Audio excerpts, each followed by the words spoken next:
Emperor Palpatine loves his superweapons. Once he gained the ability to make them, he began churning out the biggest and the baddest machines that the galaxy had seen in centuries. But there was one particular project that was created both as a prototype battle station and as an instrument for the Jedi Purge. Greetings, lore junkies, and welcome to the archives. In today's holocron, we're going to discuss the Eye of Palpatine. Its very existence defies everything we know about Sidious and his approach to the Jedi, because despite Palpatine claiming that he didn't care about the Jedi survivors, he had an entire superweapon created seemingly for the sole purpose of eliminating them.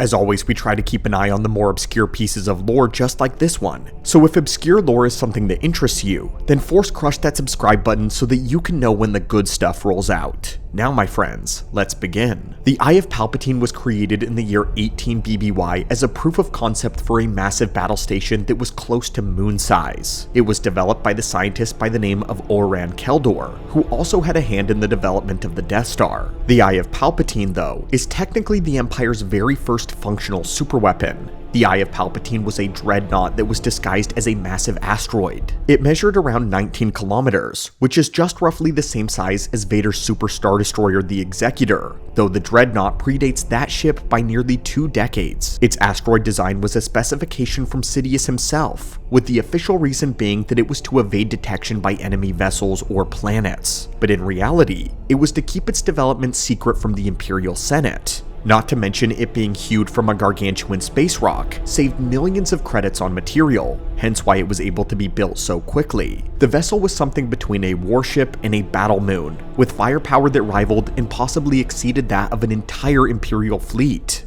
The Eye of Palpatine was capable of carrying out what is known as a full base Delta Zero operation, meaning it could reduce the upper crust of an entire planet to molten slag through orbital bombardment. Unlike other superweapons, it didn't have one single cannon or weapon that made it terrifying though. Rather, it was outfitted with thousands of turboblaster batteries, giving it unparalleled raw firepower. It also possessed nearly 10 hangar bays that included a full company of TIE fighters, troop escort transports, and landing crafts. But to maintain its secrecy, it was not a vessel that required a massive crew. In fact, it could be piloted automatically. The Eye of Palpatine was truly made terrifying by its advanced artificial intelligence computer. One simply had to put in the desired target, and the Eye of Palpatine would execute its mission flawlessly. There were no fallible men in charge of the weapon to make mistakes, and no one to manipulate into failing the mission. As we'll come to find out, this would be one of its most important Jedi killing abilities. As soon as the weapon was functional,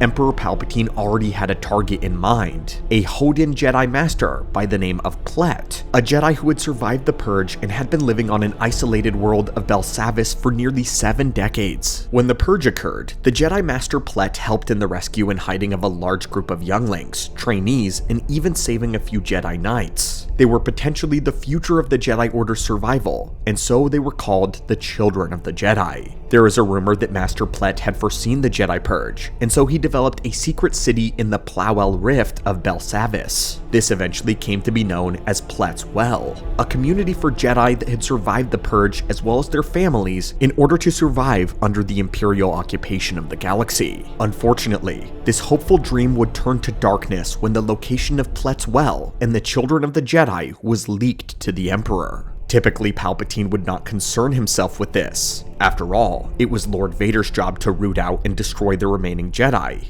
Almost any time he got intel about Jedi holdouts, however, that information was ferried back to Vader's inbox. But this time is curiously very different in the lore. From the shipyard of the world of Patrim, Palpatine activated his newest, intending to use the Eye of Palpatine's power to raise Plet's Well and destroy most of the Belsavis system in the process. But this movement would undoubtedly catch the attention of the Imperial Senate and spark immediate outrage. In this era of the Empire, Palpatine still had to play things a little cool, so Sidious scattered the vessel's contingent of troops along with several Outer Rim territories. Once activated, the Eye of Palpatine made its way across hyperspace to pick up its waiting soldiers, but this maneuver of misdirection ended up catching the attention of the Jedi that it was sent to kill. 2 Jedi Knights, Geeth Eris and Callista Ming, found out about the superweapon and located it on the Moonflower Nebula. Once they boarded the weapon, they quickly found out that it was almost totally Jedi-proof. There were no pilots or crewmen to mind trick. The entire thing was operated off of AI programming, and its mechanical systems were apparently so airtight, it could not be sabotaged by conventional means. Palpatine had studied the Jedi during the Clone Wars, and he knew they were skilled at infiltration, and so he had taken steps to Jedi-proof his vessel. All hope seemed lost until Callista Ming executed a desperate plan that not even Palpatine could have seen coming. She trapped her spirit within the very computer itself in order to stop it.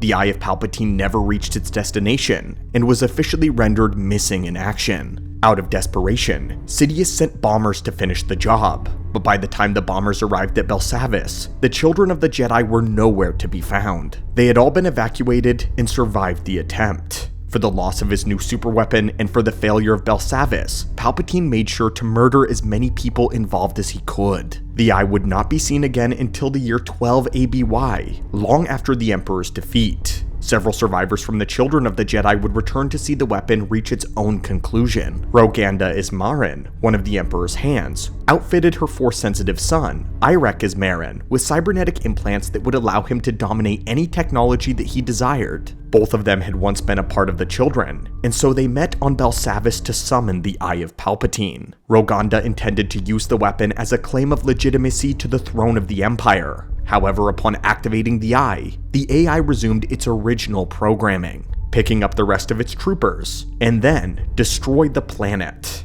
It went on its way to each of the planets originally coded. However, the Imperial troops that would have been there long ago were long gone. But because the ship could not tell the difference, it sucked up all sentient life that it could find. Within the bowels of the ship, the minds of these native beings were warped and twisted, brainwashed into believing that they were soldiers of the Empire. So beings like Tusken Raiders and Gamorreans were walking around convinced that they were stormtroopers. And after this, the Eye made its way to Belsavis. Luke Skywalker and his Jedi went to stop the weapon, leading them to boarding the ship and fighting off the waves of brainwashed beings. However, just like the Jedi such as Eris and Callista Ming, it became clear that the ship could not be destroyed by any conventional method. However, with them, there were two children of the Jedi, Nikos Mar and Krei Mingla. Nikos had long since gone to school for an education in artificial intelligence, and because of this, he was perfect for this mission. But this part of the story gets a little complicated, so we'll summarize it briefly. These two characters were lovers, and Nikos Mar had originally died due to fatal injuries, but Krei had attempted to preserve his life by putting his essence into an android body that resembled him. However, it did not preserve his spirit, only his mind and his personality. Once Krei realized this on the Eye, she fell into despair, realizing that her lover was truly gone. In order to join him, she decided to test Callista Ming's place by transferring her spirit into the computer of the Eye of Palpatine. Callista was then able to be freed, taking on Krei's body. The android Nikos Mar and the spirit of Krei then took control of the Eye of Palpatine and destroyed it before it could reach the world. Both of them, however, perished in the process. The story of the Eye of Palpatine is wild, as is the sacrifices necessary for it to be destroyed. It was practically invincible and seemingly geared toward directly destroying Jedi. Only through extremely esoteric applications of the Force, that being spirit transfer, could the ship actually be destroyed. It's kind of ironic, since that was the power that Palpatine had intended to use to get his ultimate revenge on the Jedi. But apparently both Jedi and Sith could also do this. But anyway, the Eye of Palpatine's very existence is also very strange in the lore. As we kept mentioning earlier, Palpatine did not care about the Jedi survivors in general. Order 66 was meant to kill off most of them, and to dethrone them from the galaxy. But beyond that, Palpatine didn't really care if every single one of them were hunted down. He viewed it as a lesser task. Only Vader really cared. In several Legends comics as well as novels, Palpatine has to hold Vader back from Jedi hunting, and the Emperor explains that it's the final revenge of the Sith to reverse their roles with the Jedi. For 1,000 years, the Sith had to slink into the shadows and watch the universe be lorded over by their enemy. And now, the Jedi, their precious republic, has been turned against them.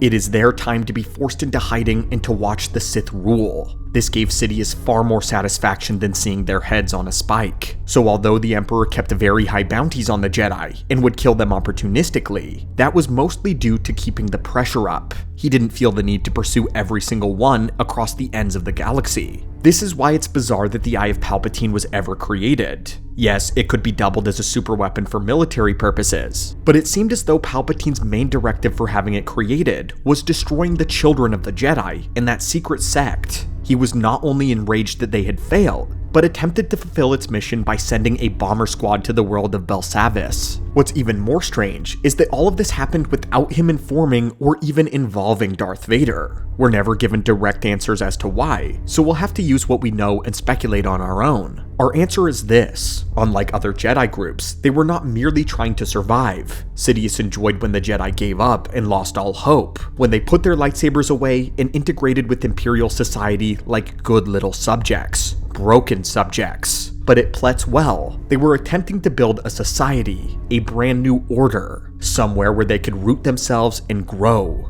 They were having families, and were actually attempting to live apart from the Empire. This is where their hope existed, and whenever there was hope and Jedi, it was dangerous for the Sith. It was not enough to flood their streets with stormtroopers. It was not enough to dispatch Lord Vader to slaughter them all. It wasn't about squashing an insurrection like on Kashyyyk. The symbolism of the superweapon is the most important thing to Sidious. Sidious wanted to use overwhelming force to reduce their precious new city into slag. It was to send a message to all Jedi in the galaxy. A message that said, no matter where you run, no matter where you hide, no matter how much happiness you think you have, the Sith will always come for you. The Jedi would be found and everything they love destroyed. If you think about the very name of the superweapon, it all becomes extremely clear. The Eye of Palpatine was meant to represent the all-seeing gaze of Darth Sidious and the overwhelming might of his empire. But anyway, my friends, this was the superweapon that Emperor Palpatine designed specifically to hunt down and eliminate Jedi. If you're interested in reading the story, you can find it in the Legends novel titled Children of the Jedi. Admittedly, when I first picked this book up, I thought it was going to be about Luke and Leia's offspring, that being Ben Skywalker, Jason, and Jaina. It was a surprise to find something relating to the Jedi Purge, however, and an unknown superweapon that we did not know about prior. But what do you think of this? It's impressive that there existed a superweapon so impervious to Jedi influence that only spiritual transfer was able to destroy it. This is definitely one of the more obscure superweapons in all of the lore, and it's definitely a strange decision why Palpatine kept it a secret from Lord Vader. Perhaps it was an insurance policy if Vader were ever defeated or turned against his master. The possibilities are limitless with Darth Sidious. His contingencies are basically limitless as well. But anyway, my friends and acolytes, let us know your thoughts in the comments down below. And as always, may the Force be with you wherever your path takes you next. Have a great one.